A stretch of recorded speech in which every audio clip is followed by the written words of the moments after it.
គឺនឹងឈ្នះការប្រកួតនេះហើយបាទកងយុទ្ធពលខេមរៈភូមិន្ទគឺដាច់ផឹងតែម្ដងបាទគឺ10ពិន្ទុទល់នឹង0ចាំមើល round 4បាទ round 4នេះតើកងយុទ្ធពលខេមរៈភូមិន្ទអាចផ្ដាច់នៃការឈ្នះនៅក្នុងការប្រកួតនេះបានទេ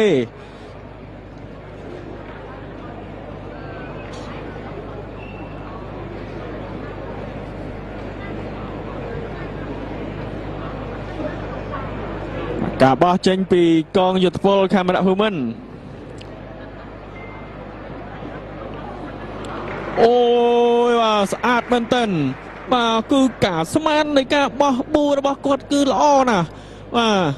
ស្មានគឺស្មានទឹកដៃទៅបានស្អាតមែនទែនចាំមើលខាងយកបាទយុទ្ធពលភូមិភាគពិសេសបាទអាចនឹងបាទបោះឬក៏វាយនៅក្នុងការបាទបោះប៊ូដំបងរបស់យុទ្ធពលភូមិភាគពិសេសនៅក្នុង round 4នេះ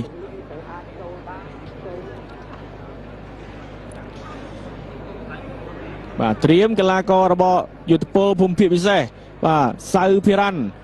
ស្អាតមែនទេបាទត្រង់ណាបាទប៊ូលមួយប៊ូលនេះត្រង់មែនទេសម្រាប់សៅភិរ៉ាន់យើងមើលរូបភាពយឺតសាយថ្មី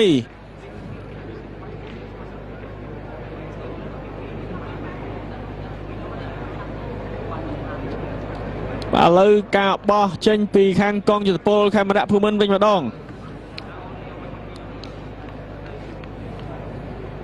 ជាមួយការទឹកដៃរបស់កីឡាកររបស់កងយុទ្ធពលខេមរៈភូមិន្ទអាចចូលចិត្តប៊ីទេចិត្តទៀតអើយបាទស្អាតមែនទែនបាទគណៈពុទ្ធភូក៏ដូចជាបាទអ្នកទស្សនានៅឯបាទកីឡាដ្ឋានប៊ូលនិងប៉េតង់កម្ពុជាគឺកំពុងតែទះដៃហូរកញ្ជ្រៀវពេញហ្នឹងបាទបន្ទាប់ពីបាទទឹកដៃនៃការបោះរបស់ខាងកងយុទ្ធពលខេមរៈភូមិន្ទគឺល្អមែនតើបាទសៅសុភិរ៉ាន់បាទវាយចេញម្ដងទៀតយ៉ាងណាយើងចាំមើលទឹកដៃរបស់គាត់តែម្ដងបាទការវាយនៃប៊ូលទី2បាទត្រង់នេះអូយច្បាស់មែនតើអូយច្បាស់មែនតើការវាយត្រង់នេះគឺច្បាស់មែនតើបាទមួយផាច់នេះចេញទៅក្រៅបាទល្អណាស់បាទសៅសុភិរ៉ាន់ឥឡូវខាងបាទកងយុទ្ធពលខេមរៈភូមិន្ទកំពុងមកមើលបាទពិភាក្សាគ្នាបាទជូតប៊ូលមួយសិនបាទត្រៀមបាទអស់ម្នាក់2ប៊ូលហើយបាទសម្រាប់ក្រុមទាំងពីរអូបាទស៊ីទៀតហើយបាទល្អមែនតើការបោះនេះគឺចិត្តប៊ីណាបាទយើងចាំមើលខាងយុទ្ធពលភូមិភាគពិសេសការវាយបាទការវាយចេញឬក៏បាទឬក៏គាត់ព្យាយាមបាទបោះចូលទៅចិត្តប៊ីបាទបន្ទាប់ពីការមើលពីលើទៅឃើញថាមិនឆ្ងាយពីគ្នាទេបាទប៊ូនៃក្រុមទាំងពីរបាទកងយុទ្ធពលភូមិភាគពិសេសបាទត្រៀមមកត្រង់នេះបាទគប់តែម្ដងអូយបាទស្អាតមែនទែនការគប់ត្រង់នេះបាទល្អមែនទែនពីខាងយុទ្ធពលភូមិភាគពិសេសបាទលោកថោងឈឿន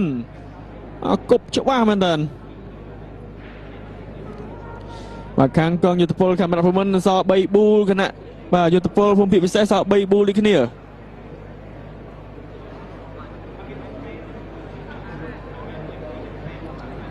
បាទការវាយរបស់ខាងយុទ្ធពលបាទភូមិភាគពិសេសគឺវាយច្បាស់មែនតើឥ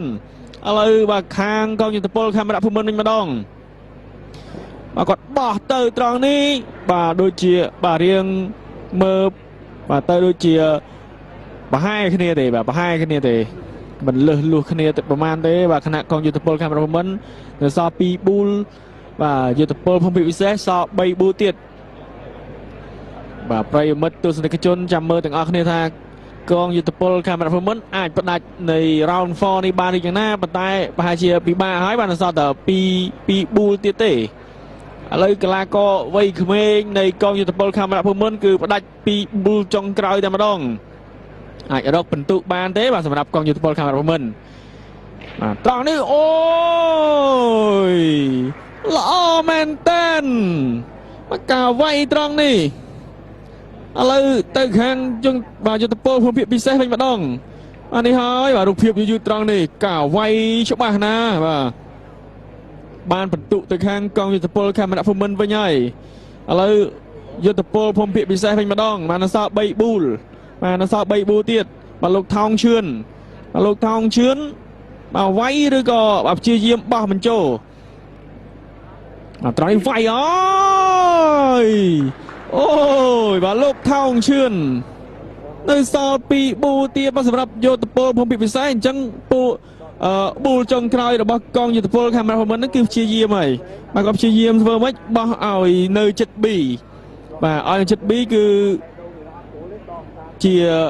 បាទជាប៊ូលចុងក្រោយហើយបាទអញ្ចឹងព្យាយាមធ្វើម៉េចបោះឲ្យបានចិត្ត B ហើយហ្នឹងក៏មានបន្ទុកបន្តិចដែរអូយបាទឆ្ងាយមែនតើបាទឆ្ងាយមែនតើអញ្ចឹងនៅសល់2ប៊ូលទៀតសម្រាប់យុទ្ធពលភូមិភាគពិសេសតើអាចយកបន្ទុកបានទេបាទអាចយកបន្ទុកបានទេអាចនឹងបាន3បន្ទុកឬយ៉ាងណាប៉ុន្តែបើសិនជាការបាទបើសិនជាគាត់ស្មានឬក៏ដូចជាបាទស្មឹងស្មាត់អារម្មណ៍នៅក្នុងការបោះនេះអាចនឹងរកបន្ទុកបាន3បន្ទុកបាទបន្ទាប់ពីប៊ូលរបស់ខាងកងយុទ្ធពលខេមរៈភូមិន្ទគឺឆ្ងាយមែនតើឆ្ងាយពី B មែនតើបាទគាត់វាយតែម្ដងបាទត្រង់នេះបាទនៅសល់បាទមួយប៊ូលទៀតសម្រាប់បាទមួយប៊ូលទៀតបាទសម្រាប់យុទ្ធពលភូមិភាគពិសេសបាទគាត់នឹងយក2បន្ទុកនៅក្នុងការប្រកួតនេះបាទ round 4អញ្ចឹង2បន្ទុកគឺមិនពិបាកពេកទេបាទសម្រាប់យុទ្ធពលភូមិភាគពិសេសអូយបាទការបោះចុងក្រោយបែរជាឆ្ងាយមែនតើលោកអញ្ញាកដាលបាទគឺប្រាប់បន្ទុកទៅខាងអ្នកដាក់បន្ទុកហើយគឺ3បន្ទុកបានទៅខាងយុទ្ធពលភូមិភាគពិសេសអញ្ចឹងតាមពីក្រោយវិញហើយបាទ10 ទៅនឹង 3បាទសម្រាប់ round 4បាទឥឡូវចូលដល់ round 5វិញម្ដងជឿអ្នកចូលមុនហ្មង